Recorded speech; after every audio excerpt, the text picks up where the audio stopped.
Magician എന്ന് പറയുമ്പോൾ എൻ്റെയും നിങ്ങളുടെയും എല്ലാ മലയാളികളുടെയും മനസ്സിൽ ഒറ്റ മുഖമേ വരാറുള്ളൂ. മുഖവരകളില്ലാതെ നമുക്ക് അദ്ദേഹത്തെ ക്ഷണിക്കാം. അമർ സാർ, നമസ്കാരം. നമസ്കാരം.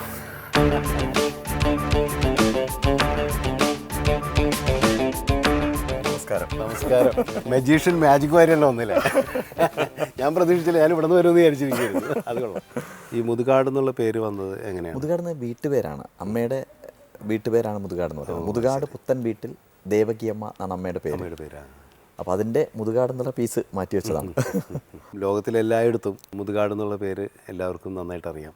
മുതുകാടിനെ കുറിച്ച് സംസാരിച്ച് നമുക്ക് തുടങ്ങുമ്പോൾ സ്വാഭാവികമായിട്ടും ഞങ്ങൾക്കെല്ലാം അറിയാവുന്നൊരു ചിത്രം ഇപ്പോൾ മെർലിൻ അവാർഡ് വരെ കിട്ടിയിട്ടുള്ള അല്ലേ? അപ്പോൾ നമുക്ക് അതിനെക്കുറിച്ച് തന്നെ ആദ്യം സംസാരിച്ചിട്ട് നമുക്ക് ഈ മാജിക്കിലെ ഓസ്കാർ എന്ന് പറയുന്ന ഒരു അവാർഡാണ് മെർലിൻ അവാർഡ്. അമേരിക്കയിൽ നിന്നാണ് അവാർഡ് തരുന്നത്. പക്ഷേ അതിൻ്റെ ഒരു പ്രത്യേകത എന്ന് പറയുമ്പോൾ ഏത് രാജ്യത്തുള്ള മാന്ത്രികനാണ് അത് കിട്ടുന്നത്, അവർ ആ രാജ്യത്ത് വന്ന് ആ അവാർഡ് കൊടുക്കുന്നത്, ആ രാജ്യത്തിൻ്റെ ക്യാപിറ്റൽ സിറ്റിയിൽ വന്ന് കൊടുക്കുന്ന അവാർഡാണ്. 2011 അവാർഡാണ് എനിക്ക് കിട്ടിയത്. ഞാനതൊരു വലിയൊരു അംഗീകാരമായിട്ട് കണക്കാക്കുന്നത്. കാരണം 37 വർഷമായി ഞാൻ മാജിക്കിൽ വന്നിട്ട്. അതിന് ഇപ്പോൾ ആ അവാർഡ് കിട്ടിയപ്പോൾ വലിയ സന്തോഷം തോന്നി. അത് ഈ ഓസ്കാർ അവാർഡും അതിന് തന്നെ ലോകത്തിലുള്ള എല്ലാ മെജീഷ്യൻസും 33,000 magicians, international society of magicians എന്ന് പറയുന്ന ഒരു സംഘടനയിലുള്ള മെജീഷ്യൻസ് വോട്ടിങ്ങിലൂടെ തിരഞ്ഞെടുക്കുന്നതാണ് മാന്ത്രികനെ.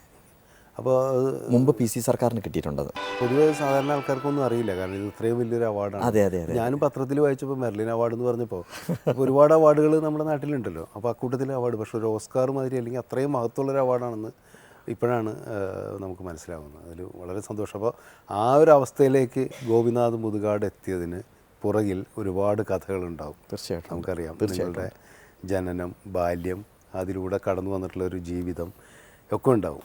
ഇപ്പോൾ കവളമുക്കട്ട എന്ന് പറയുന്ന അല്ലേ, നിലമ്പൂരിലുള്ളൊരു ഗ്രാമത്തിലാണ് ഗോപി ജനിച്ചത്. പണ്ടവിടെ ഈ കമ്മ്യൂണിസ്റ്റ് സമയത്തുണ്ടായിരുന്നില്ല, കമ്മ്യൂണിസ്റ്റുകാരൊക്കെ ഒരുപാടുണ്ടായ കാലത്ത് ഈ കവളമുക്കട്ട എന്ന് പറയുന്നത് നമ്മുടെ ഒരു മോസ്കോ എന്ന പേരിലാണ് അറിയപ്പെട്ടിരുന്ന ആ ഒരു കാലത്ത്.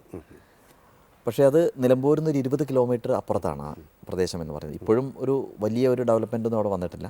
ഇപ്പോഴും ഞാനും ആഗ്രഹിക്കുന്ന ഒരു പഴയ ഒരു തനിമയോട് കൂടി നിൽക്കണം എന്നുള്ളതാണ്. അപ്പോൾ നമ്മളൊക്കെ വരുന്ന സമയത്ത് അവിടെ റോഡില്ല, വാഹനങ്ങൾ ഓടുന്നുണ്ടായിരുന്നില്ല, സ്കൂളുകൾ തൊട്ടടുത്തൊന്നുമില്ല. നമ്മുടെ അവിടെ തൊട്ടടുത്തൊരു LP സ്കൂൾ ഉണ്ടായിരുന്നു. അവിടെ ആ LP സ്കൂളിലാണ് ഞാൻ പഠിച്ചത്, കവളമുക്കട്ട LP സ്കൂളിലാണ് പഠിച്ചത്. ഹൈസ്കൂൾ വിദ്യാഭ്യാസം നേടാൻ വേണ്ടിയിട്ടൊക്കെ ഞാൻ കരുളായി കുഞ്ഞാമുട്ടി മെമ്മോറിയൽ ഹൈസ്കൂൾ എന്ന് പറയുന്ന ഒരു ഹൈസ്കൂളിലേക്ക് കാട്ടിലൂടെയാണ് നടക്കുന്നത്. ഒരുപാട് ദൂരം നടന്നിട്ടാണ്, തേക്കും കാടുകളെ, അതെ അതെ, കാട്ടിലൂടെ നടന്നിട്ടാണ് ആ സ്കൂളിലേക്ക് എത്തുന്നത്. അപ്പോൾ 2 പുഴയെ മുറിച്ച് കടന്നിട്ട് വേണം സ്കൂളിലേക്ക് പോകാൻ. അപ്പോൾ പോകുന്ന സമയത്ത് ആനയുടെ പ്രശ്നം ഉണ്ടാവും. പക്ഷേ അല്ല, തോണിയിലല്ല, ഈ പുഴയിലൂടെ കയറി പോകുന്നത്. നമുക്ക് അങ്ങനെ എന്ത് പ്രശ്നം ഉണ്ടെങ്കിലും അന്ന് നമ്മൾ അതിജീവിച്ച് മുന്നോട്ട് പോകുന്നുണ്ട്. ഒരു പാറയിൽ നിന്ന് മറ്റേ പാറയിലേക്ക് ചാടി. ആ ഒരു കാലത്ത് എന്ന് പറഞ്ഞാൽ ഇപ്പം നമുക്ക് ഒരു പക്ഷേ സാധിക്കുന്നുണ്ടാവില്ല. അതുപോലെ തന്നെ എനിക്ക് തോന്നുന്നു ഒരു 10-12 കിലോമീറ്റർ ഉണ്ടാവും. ആ ദൂരം നടന്നിട്ടാണ് പോകുന്നത്. ഏർലി മോർണിംഗിൽ ഒരു ചോറ്റുപാത്രവും ബുക്കുമായിട്ട് സ്കൂളിലേക്ക് പോവുകയാണ്. അങ്ങനെയുള്ളൊരു പ്രദേശമാണ് കവളമുക്കട്ട എന്ന് പറയുന്നത്. ഒരു വളരെ ഗ്രാമപ്രദേശമാണ്. എൻ്റെ അച്ഛനൊക്കെ അവിടെ വന്നതാണ്. അച്ഛനൊരു കർഷകനായിരുന്നു. ഞങ്ങൾ കാണുന്നത് എന്ന് പറഞ്ഞാൽ കുട്ടിക്കാലത്ത് കാണുന്നത് ഈ വയലും അതുപോലെ തന്നെ കന്നുകാലികളും ആലയും ഇതൊക്കെ തൊഴുത്തും ഇതൊക്കെയാണ് കാണുന്നത് മുഴുവൻ.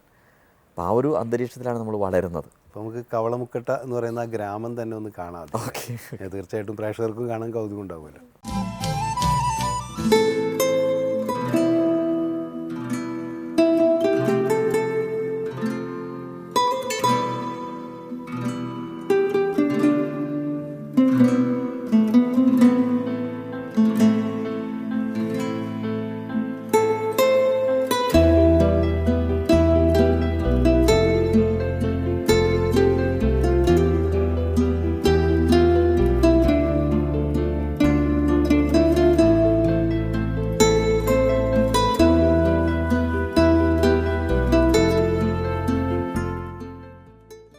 അതിമനോഹരമായ ഗ്രാമം, വെള്ളച്ചാട്ടവും ഇതൊക്കെ. ഇപ്പോൾ ഇതിനകത്തൊരു ആൽമരം കണ്ടില്ലേ?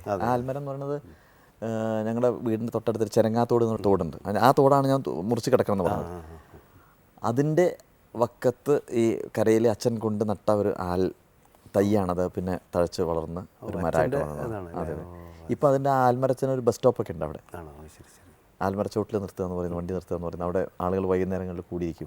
അച്ഛൻ ഒരുപാട് കഥകൾ പറയുമായിരുന്നില്ലേ? അച്ഛൻ കുട്ടിക്കാലത്ത് എൻ്റെ ശരിക്കും മാജിക്കിലേക്കുള്ളൊരു എൻട്രി എന്ന് പറയുന്നത് അച്ഛൻ തന്നെയാണ്. കാരണം അച്ഛൻ്റെ ഒരു പേഴ്സണാലിറ്റി വളരെയധികം ഞാൻ ഉൾക്കൊണ്ടിട്ടുണ്ട്.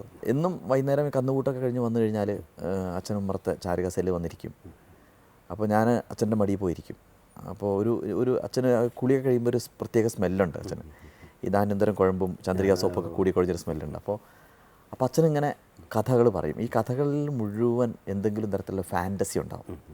അപ്പോൾ അതിനകത്ത് അച്ഛൻ പ്രധാനമായിട്ട് പറഞ്ഞത് അന്ന് വാഴക്കുന്ന് നമ്പൂതിരി അന്ന് കേരളത്തിൽ മാന്ത്രിക മുത്തച്ഛൻ ആയിട്ട് നടക്കുന്ന ഒരു കാലമാണ്.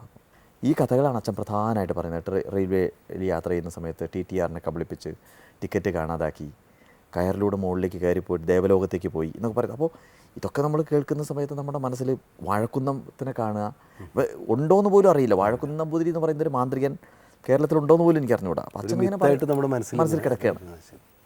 അപ്പോൾ അതാണ് ശരിക്കും മാജിക്കലിക്കുള്ള എൻട്രി എന്ന് പറയുന്നത്. അപ്പോൾ എൻ്റെ മനസ്സിലുള്ള അന്നത്തെ ഒരു ഡ്രീം എന്ന് പറയുന്നത് പിന്നെ സ്കൂളിൽ മാഷ് അടിക്കാൻ വരുന്ന സമയത്ത് ചോറിൽ കാണാതെ ആക്കണം, ഈ മിഠായി ഉണ്ടാക്കണം, കല്ലുകൊണ്ട് മിഠായി ഉണ്ടാക്കണം, ഇങ്ങനത്തെ സ്വപ്നങ്ങളാണുള്ളത്. അപ്പോൾ ആ ഒരു ഡ്രീം വെച്ചിട്ട് എങ്ങനെയെങ്കിലും മാജിക്ക് പഠിക്കണം എന്നുള്ളൊരു മോഹം. അപ്പോൾ അച്ഛൻ തന്നെയാണ് ആദ്യത്തെ ഇൻസ്പിറേഷൻ. തീർച്ചയായിട്ടും. പക്ഷേ അതേ അച്ഛൻ തന്നെ പിന്നീട് മാജിക്ക് വേണ്ടാന്ന് പറഞ്ഞിട്ട് പക്ഷേ അത് മാജിക്ക് വേണ്ടാന്ന് അച്ഛൻ പറയാനുള്ള കാരണം വെച്ചാൽ അന്ന് ഇതൊരു അന്തരീക്ഷത്തിൽ നമ്മുടെ കേരളത്തിലൊന്നും മജീഷ്യൻസ് ആരും രക്ഷപ്പെട്ടിട്ടുണ്ടായിരുന്നു. ഇന്ത്യയിൽ തന്നെ അപൂർവമായിരുന്നു. അപ്പോൾ മാജിക് കൊണ്ട് ഒരാൾ ഉപജീവന മാർഗം ആയിട്ട് മാജിക്കിനെ സ്വീകരിക്കുക എന്ന് പറഞ്ഞാൽ ഒരിക്കലും നമുക്ക് പൊരുത്തപ്പെടാൻ പറ്റില്ല. അച്ഛന് വക്കീലാവണമെന്നായിരുന്നു താല്പര്യം. അതുകൊണ്ട് അച്ഛൻ നിർബന്ധമായിട്ടും വക്കീലാവണം എന്നുള്ളതിൽ തന്നെ ഉറച്ചു നിന്നു. LLBക്ക് വിളിച്ചു. പക്ഷേ വക്കീൽ കോട്ടിന് പകരം ഞാനിട്ടത് മജീഷ്യൻ്റെ കോട്ടായി പോയിരുന്നു. മുതുകാട് എന്നെ അത്ഭുതപ്പെടുത്തിയിട്ടുള്ളൊരു മനുഷ്യനാണ്. അപ്പോൾ ഒരിക്കൽ ഏതോ ഒരു ഷോയ്ക്ക് അദ്ദേഹത്തിൻ്റെ ഒരു മാജിക് ഉണ്ടായിരുന്നു. അപ്പോൾ എന്നെയും ജയറാമിനെയും സംയുക്ത വർമ്മയും കൂടി വിളിച്ചിട്ട് ഒരു പെട്ടിക്കകത്ത് ഇദ്ദേഹം കിടന്നിട്ട് അത് അടച്ച് ഒരു താഴിട്ട് പൂട്ടാൻ പറഞ്ഞു. താഴിട്ട് പൂട്ടി താക്കോൽ കൈ വെച്ചോളെ. ഈ കിടക്കുന്ന ആൾ മുതുകാടാണ്. മുതുകാട് ശരീരത്തിൽ മുഴുവൻ ഈ ചങ്ങലയിട്ട് കെട്ടിയിരിക്കുകയാണ്. അങ്ങനെയാണ് കിടക്കുന്നത്. അതും പൂട്ടിയിട്ടുണ്ട്. ഇത് പൂട്ടിയിട്ട് താക്കോൽ എൻ്റെ കൈ വെച്ചോളാൻ പറഞ്ഞു. താക്കോൽ ഞാൻ കൈ വെച്ചു. അപ്പം ഞാൻ ആലോചിച്ചു എങ്ങനെ ഇയാൾ എന്താ ചെയ്യാൻ പോകുന്നത്. ഞാൻ ആലോചിച്ച് നിൽക്കുമ്പോൾ പുറകിൽ ഭയങ്കര ബഹളം കേൾക്കാം തിയേറ്ററിൻ്റെ അങ്ങ് ബാക്കിൽ. ഞാൻ നോക്കുമ്പോൾ വേറൊരു വസ്ത്രം ധരിച്ച് മുതുകാട് അവിടെ നടന്നു വരികയാണ്. അപ്പോൾ ഞാൻ പെട്ടിയെ നോക്കി. ഈ പെട്ടിക്കകത്ത് ആരാണ്? ഞങ്ങൾ തുറന്ന് നോക്കിയപ്പോൾ സംയുക്ത വർമ്മയാണ്. ഇത്രയും സമയം എടുത്തിട്ടുള്ളൂ. ഈ സമയത്തിൽ ഇവരെങ്ങനെ ഇതിനകത്ത് വന്നു, അദ്ദേഹം എങ്ങനെ അവിടെ പോയി? ഞാൻ ഈ കാര്യത്തിൽ അത്ഭുതപ്പെട്ടു. അന്ന് പുള്ളി പോകാൻ നേരത്തെ എന്നെ ഒരു മാജിക് പഠിപ്പിച്ചു. ഒരു ടവലിനകത്ത് എന്തൊക്കെയോ ചെയ്തിട്ട് വളരെ ഈസിയാണെന്ന്. പക്ഷേ അത്ഭുതമായ ഒരു സംഭവമാണ്. ഞാനത് പഠിച്ചു. ഇപ്പം മറന്നുപോയി. അന്ന് ഞാനും കുറച്ച് ഷൈൻ ചെയ്തിട്ടുണ്ട് അങ്ങനെ.